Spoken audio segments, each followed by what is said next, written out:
I'm very happy to be Culver City's first Black council member and mayor. A little disappointed that it took this long, but I'm originally from the South. I was born in Opelika, Alabama. Grew up initially outside of Tuskegee, Alabama, and then at a certain point, me and my family moved to Pensacola, Florida, and that's where I went to middle school and high school. And a certain portion of my family lived in Atlanta, Georgia. So Alabama, Florida, Georgia are the places that I think about when I tell people where I grew up. That's more or less home. I had a typical sort of Southern upbringing in the South. Things are still very stratified. If you're black, you're more likely to be working class, and that's what my family was. My mom was a union nurse. Um, I'm the youngest of four children.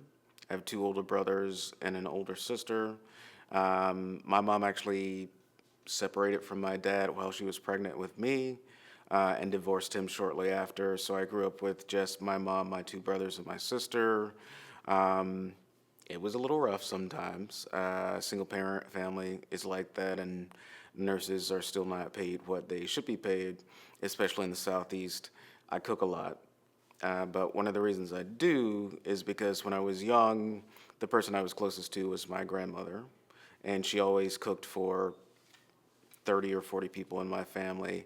It's a Southern family. And then when I was growing up, my mom worked nights as a nurse. I saw her coming home, going to sleep, then waking up just in time to cook dinner for us and then go back to work. So I decided to start cooking for my family 5 or 6 nights a week when I was 9. As a result, I cooked a lot of different things growing up, and I learned how to take care of people. But that's really just following the example of what my mom and my grandmother did all of my life. In high school, I was initially very focused on engineering. I liked video games. I wanted to make video games. I have made video games, uh, three or four. But later in my high school journey, I had to fulfill my performing arts requirement. I did that with speech class. Speech class led to drama. Drama led to film school, and film school led me to USC. And that's how I came to the Los Angeles area.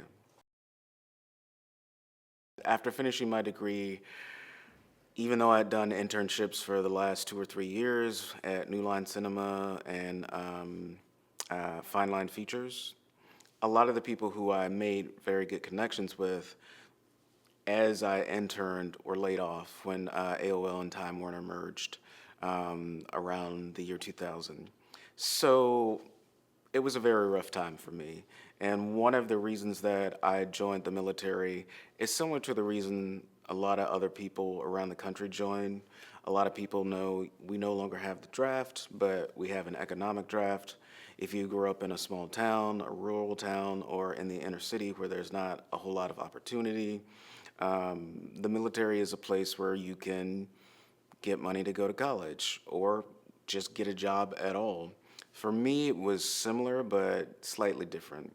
USC is an expensive school, and even though they gave me at least about $15,000 to $20,000 in grants each year, the total price of attendance at the time was around $35,000 a year. I know right now it's around $80,000 to $100,000 a year. But long story short, it did not cover my expenses. And at the time, the Air Force was giving a $20,000 signing bonus, no, a $10,000 signing bonus, and up to $20,000 of student loan repayment assistance. So that's why I joined.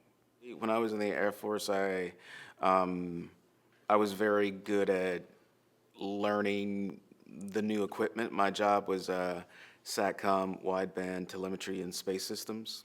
I more or less had responsibilities to train other people on our equipment. We all had to have a secret clearance. Some of us had to have top secret. Those were my major duties. In general, I think in my squadron, I was responsible for making people laugh and not being so serious, but I was not familiar with Culver City, except that once when I was in undergrad, I came to Sony Studios to audition for Jeopardy!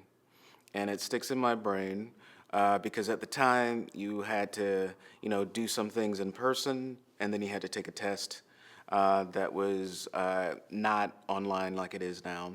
And it sticks in my brain because I missed the initial qualification by one question. That was the entire breadth of my knowledge of Culver City. I had no idea about the city at all. I had heard of the Culver Studios, and of course in film school we talked about RKO and a lot of the early studios, but we talked about them as early Hollywood.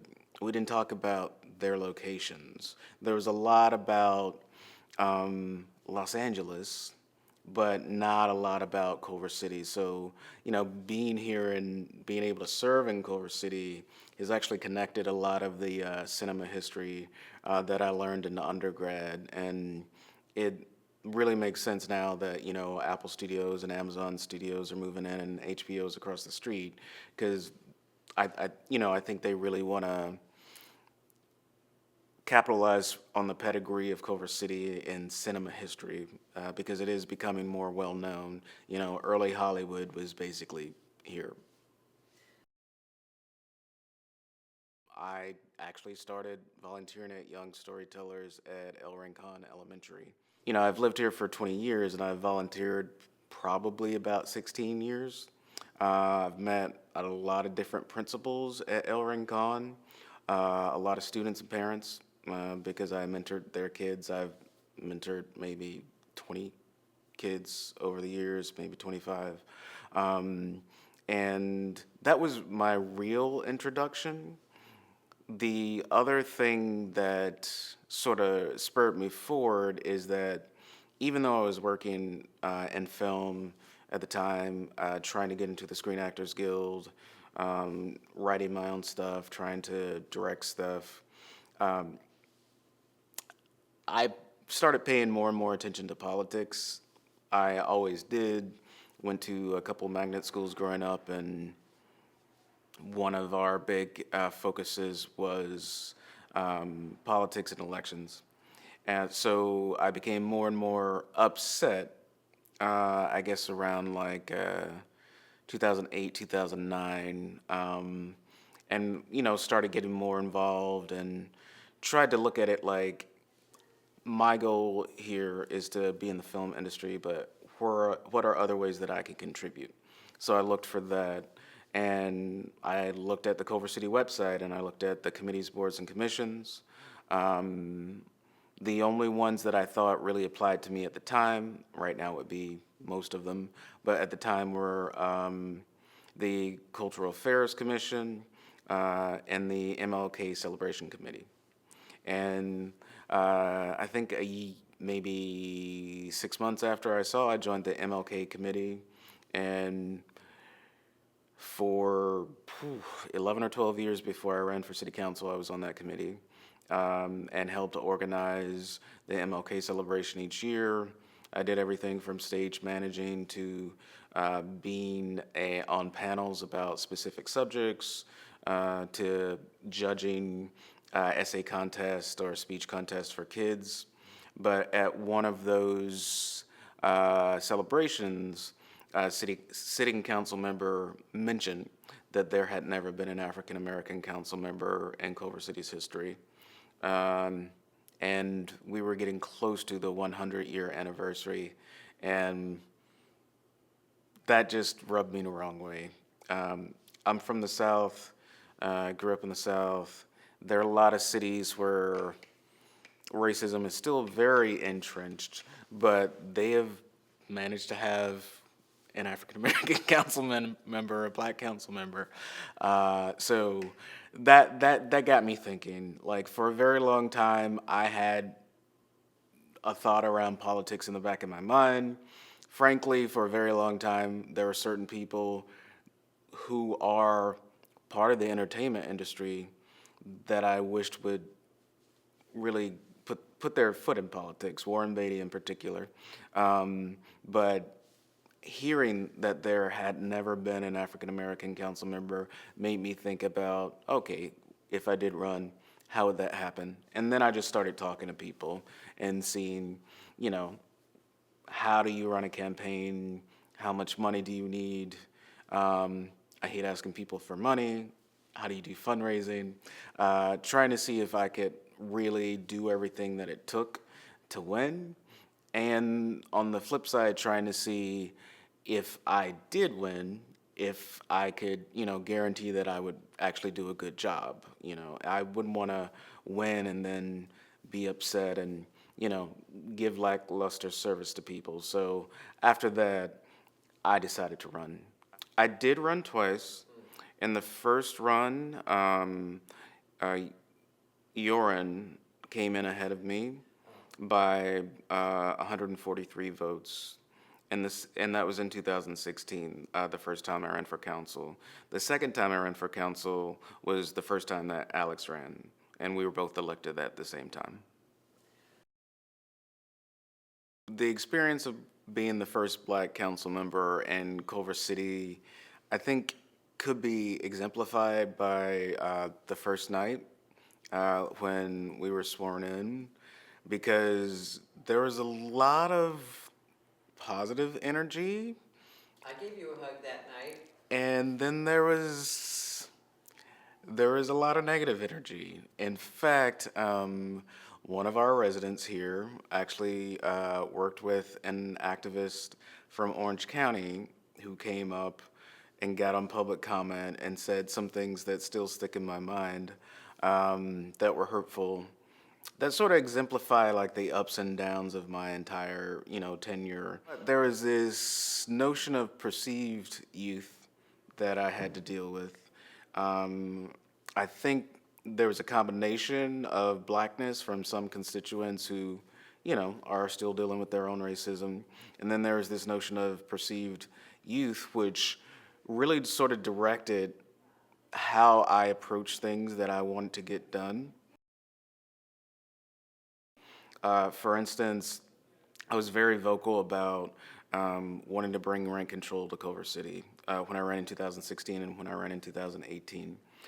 But because of some of the conversations I had on the campaign trail twice, and some of the conversations I had with people about the notion of rent control being brought up in the past and people's rent being raised by 10%, 100%, just at the thought of the conversation, I thought it was best that the entire conversation around rent control really come from residents. Like in the suggestion that we have a discussion about it, come from residents. Some residents reached out to me to say, Daniel, we ran on rent control. Can you suggest that we put this on the agenda? And I told them, I will suggest that we put it on the agenda, but you need to make the request. And, that's the reason that when ultimately a number of organized people came to the council meeting and asked that we agendize it, one, they asked that we agendize it for future discussion, but two, they asked that we also impose a rent freeze that was retroactive to that date, to try to make sure that people who are in precarious positions aren't, pushed out of the city, basically, just because we're talking about the possibility of rent control. And for me, it was important because Los Angeles had rent control, Beverly Hills had rent control in some form. Santa Monica had rent control. Basically, all of the West Side cities that we compare ourselves to had rent control. And the largest metropolitan city, Los Angeles, had rent control. It was just people in Culver City who are renters who, if you look at the politics the way they go in the city, you would assume our city's 90% homeowner, but it's 45 to 50% renter. They had no protections, so that was very important to me, and I'm very proud of a lot of the things that we were able to do. We voted to close down the Inglewood oil field, and LA City and LA County followed suit. I'm proud of the smaller things that we were able to do earlier. Like we moved to hybrid meetings, so now people can participate in person or online. And I think that like just broadens the group of people who can participate, and it's particularly good for people who have ability issues or people who have kids who actually still want to participate. But I think the thing that's most impactful and I'm most proud of is rent control. I feel like I was privileged to be elected with a lot of people who either agree with me or are willing to compromise and, reach some type of understanding. I know that's not always the case. When I was mayor, I reached out to the film studios on a regular basis, and I tried to encourage my colleagues to, but I reached out to them on a regular basis because I was concerned because we have a lot of arts organizations here in the city already, that these big studios, at least two of them trillion-dollar companies, would come in and just sort of either dominate the political scene or just like suck up all of the local arts. And I wanted to see if we could establish some type of relationship that was complementary. So like if Sony or Apple or Amazon has an event, they could have it, at the Actors Gang or the Kirk Douglas, and really support some of the arts organizations that are here. And that's what when I had the chance to speak with Apple and Amazon and other places, that's sort of what I pushed. In addition, though, I was like really focused on like making sure that they're contributing to the community. Every time I ask them for money, I'm like, and we want to make this a regular thing because they can afford it. But generally, my interactions with them have been positive. I really wish we could have done more in the context of affordable housing. Shortly after I was elected, and partially because I just know people return your calls when you have a title associated with it, I reached out to then Councilmember Herb Wesson's office, and then Councilmember Mike Bonin's office, and then Councilmember Paul Corrett's office, because they are the LA City Council members that, border Culver City. And they responded, and we had in-person meetings with some of our housing staff, and we talked primarily, and my motivation for this was to try to find ways that we could collaborate on affordable housing in particular. Over the last 20 to 30 years, prior councils have done a good job in terms of commercial development for the city, but residential development has not really gone forward at the same rate. Like we've created a lot more jobs than we have created places for people to live. And that's common around California, but for Culver City and our small size, it's hyperinflated. So I really wish that we were able to build more housing for working class and middle class people, because a lot of the developments that go up, we've negotiated with our inclusionary zoning ordinance for mixed use developments that 15% needs to be low income. But for me and a lot of affordable housing advocates that I speak to, in order to make any type of real effect, it needs to be 25% or more. And I think there are ways to do it. I've spoken with developers who build for a third of the price per door than other affordable housing developers quote. I just really wish we were able to do more in that regard, because homelessness has increased. It was increasing before the pandemic. We've just gone through one of the largest bouts of inflation in the country since the 1970s. So people are still like on a thin line, and things could get much worse. I wish we were really able to do more to provide affordable housing to more people. Ideally, in 10 years, I would be somewhere on the federal level, um, thinking a congressional position, and really being one of the champions for recognizing that when people who are at the bottom of the economic spectrum do better, all of us do better. We have better health impacts. We have a larger brain trust for innovation, for any type of problem that comes before the nation.